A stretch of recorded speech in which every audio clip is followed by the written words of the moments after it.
Breaking news alert here at 5 o'clock. New video of the Darrius Stewart shooting. We're combing through the entire 800-page TBI file on the case. The three latest breaking details you need to know. According to the files, Darrius Stewart was placed in Officer Connor Schilling's squad car because officer says there are two outstanding warrants, one of which accused Stewart of sexually abusing two 4-year-olds when he was 13. Now, witnesses' accounts say the gunfire that night was, quote, within arm's length. In other words, touching close was the exact quote the witness gave. Officer Connor Schilling told investigators he felt he could be rendered unconscious during that struggle. Now, welcome to WMC Action News 5 at 5 o'clock, and here it is, that 800-page TBI report about the killing of Darrius Stewart, the young man, 19 years of age, killed July 17th by Officer Connor Schilling, who says he was in a struggle with that officer. That's right. And tonight we have team coverage covering all angles of this breaking story. And we start with WMC Action News 5's Jerry Askin, who is live with Stewart's family's reaction to the files. Jerry. Well, Kanji and Joe, within the past hour or so, Darrius Stewart's father told me here that reading what happened today has been tough for him, and told me he's still fighting for justice for Darrius. A grieving father, Henry Williams, almost put to tears after trying to make it through an 800-page TBI investigative file detailing his son's last moments before he was shot dead by Memphis police officer Connor Schilling. And I just couldn't read the whole part because it was too horrifying how my son got killed, and reading about him getting shot and how he was taken down and couldn't breathe. Video here shows Stewart fighting with the officer. Stewart's family lawyers say in the TBI file, no one saw Stewart attacking the officer, and according to witnesses, Stewart was shot as he was running away. I am sick and tired of the victims being criminalized. It's not right. The man is 6 feet under, and you're trying to make him into a criminal. But Schilling's lawyer disputes that claim and says Schilling shot Stewart in self-defense. Here's a new picture of Schilling after he shot Stewart back in July. And though the TBI file has been released, Stewart's family lawyers say there are still many unknowns. We don't know what Connor Schilling might have been going through as he gets him out of the car. We don't know that. We don't know whether or not he was scared for his life because Connor Schilling had started to instigate or aggravate a situation. Leaving this father hurts and trying his best to move forward despite tragedy. And y'all keep me in y'all prayers. Yeah, and Connor Schilling's lawyer told me Schilling shot Stewart in self-defense. Now, new at 6, we're addressing rape allegations for Stewart. I'll tell you what I've learned, all new, on WMC Action News 5 at 6. Reporting live, Jerry Askin, WMC Action News 5.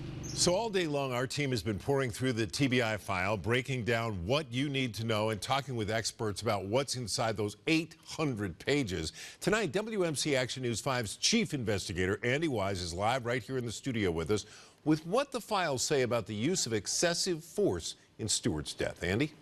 Well, Joe, what it says is contradictory, and the question of excessive force in this case just might come down to Officer Schilling's handcuffs.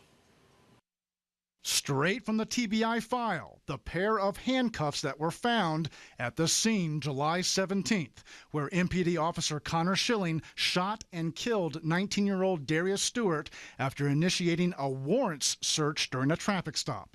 In a debriefing with investigators, Schilling said Stewart, sitting in Schilling's patrol car with the door partially open, kicked the door and it actually threw me back.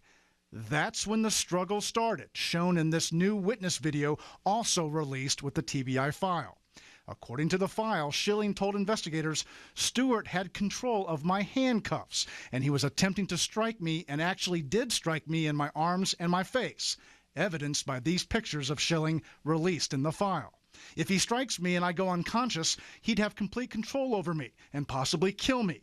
That's the point I decided to use deadly force and shot him twice in the chest. Trial attorney Julian Bolton said even though Officer Schilling feared for his life, Darrius Stewart was unarmed. It doesn't matter whether the officer had good intentions regarding the apprehension. A young man, unarmed, should not die in such circumstances. There was no weapon.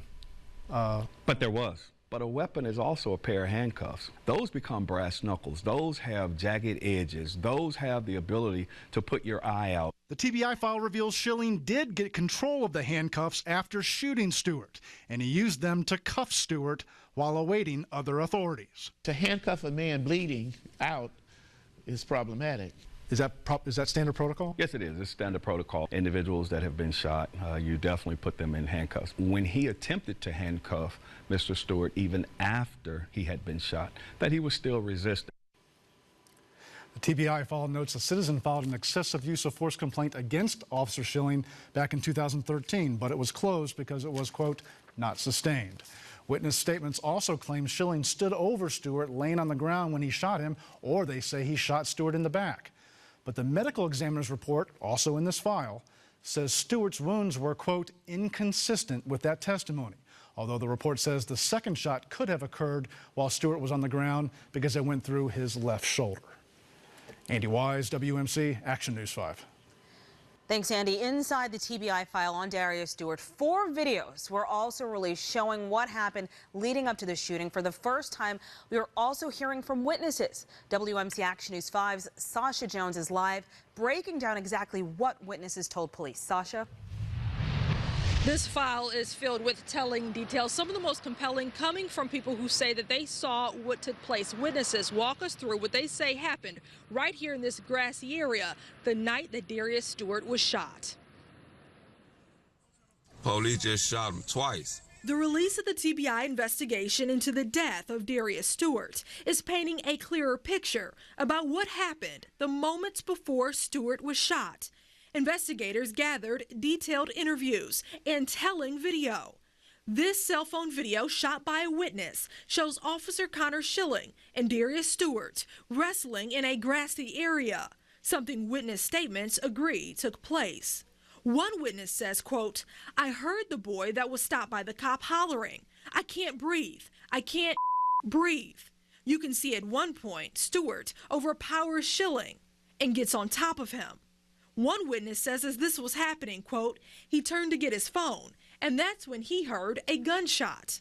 A witness who says he saw the first shot happen says, quote, that Officer Schilling stood over Darrius Stewart and shot him while he was lying on the ground.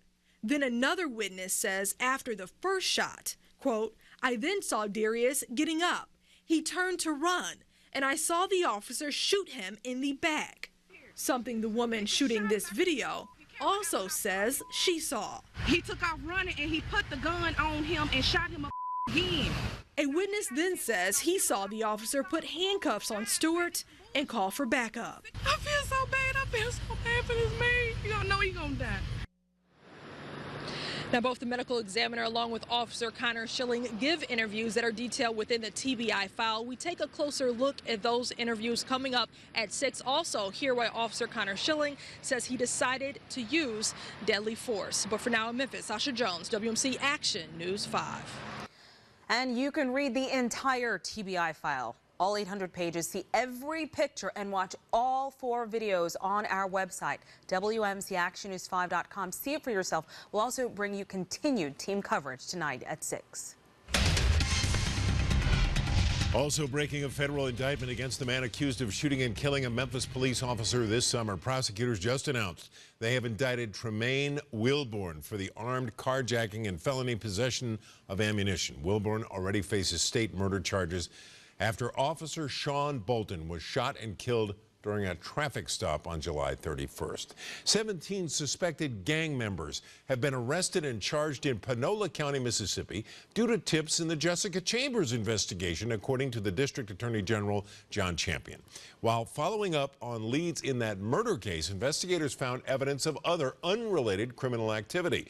Jessica Chambers was found burned to death near her car last year. No one has been arrested for her murder. WMC Action News 5's Rose Eckler will have the latest for us tonight at 6.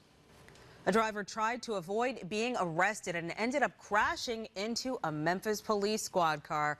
The car came up stolen, and the officer attempted to pull the driver over, according to police. Now, the suspect then drove through a private parking lot and bolted out back onto the roadway when crashing into the officer. The suspect ran and was arrested a short time later. The accident happened at the intersection of Lamar Avenue and Trezevant Street. MPD says the officer was not seriously injured. An escape plan by a Tennessee inmate was foiled, and tonight the West Tennessee State Penitentiary remains on lockdown following the attempted escape. The inmate, Arturo Perez, was stopped by correction officers before getting away, according to officials. They aren't releasing how Perez was stopped, but we know he never made it past the prison fence. Perez is doing time for attempted aggravated robbery, aggravated burglary, and reckless endangerment. There's a new twist to the heated debate over MLGW's plan to track customers' usage with smart meters. Many are concerned the tracking devices are invasive to privacy. WMC Action News 5's Ben Watson's live now with how you could opt out of this program altogether. Ben? Joe, for a lot of council committee members here, the issue is transparency. And now they want something in writing to let MLG&W customers know just where they stand with smart meters. In this morning's Public Safety Committee meeting, a hot topic was smart meters and how some council members say the meters are perceived by some MLG&W customers. You know, I'm just going to put it to you on the table. A lot of people feel that what you're doing is basically taking advantage of them. Council members told MLG&W President Jerry Collins that a number of utility company customers have contacted them, concerned that once they get in the smart meter program, they won't be able to get out of it. I've been getting an abundance of emails from constituents and ratepayers of Memphis Light, Gas, and Water saying that we feel that the smart meter contract is forcing something down our throats. At today's meeting, committee members discussed a resolution proposed by Councilman Berlin Boyd. It would guarantee MLG&W customers in writing that they can opt out of the smart meter program before or after they sign up. It's something that Utility President Jerry Collins says has always been available. And he says it's something a number of customers have already done.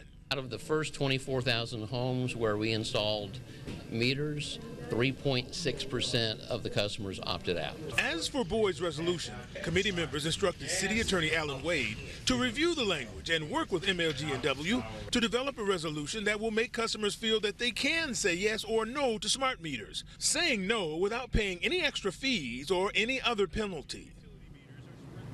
Now, council members plan to review the updated resolution in about 2 weeks. Meanwhile, MLG&W says smart meters are not invasive. They claim that the meters cannot determine your personal activities and the data is received securely through MLG&W. Ben Watson, WMC Action News 5.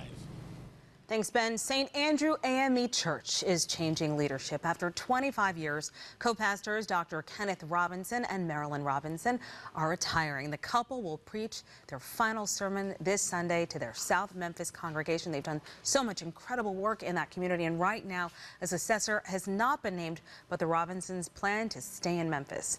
St. Andrew AME Church has been ministering to the Memphis community for 145 years. Next at 5, skipping school. I, as superintendent, am not going to take the chance with the life of a student. The specific threat that shut down the nation's second largest school district. A cold front's headed our way. I'll tell you what changes it brings to the Mid-South. Plus, shocking video and heart-stopping moments. The reason this hotel was the target of an anger-fueled crash. At 6, a huge gang roundup. 17 people arrested in North Mississippi. How the investigation into Jessica Chambers' murder led to their arrests. Plus, the MPD officer who killed Darrius Stewart after a struggle explains why he decided to use deadly force at 6.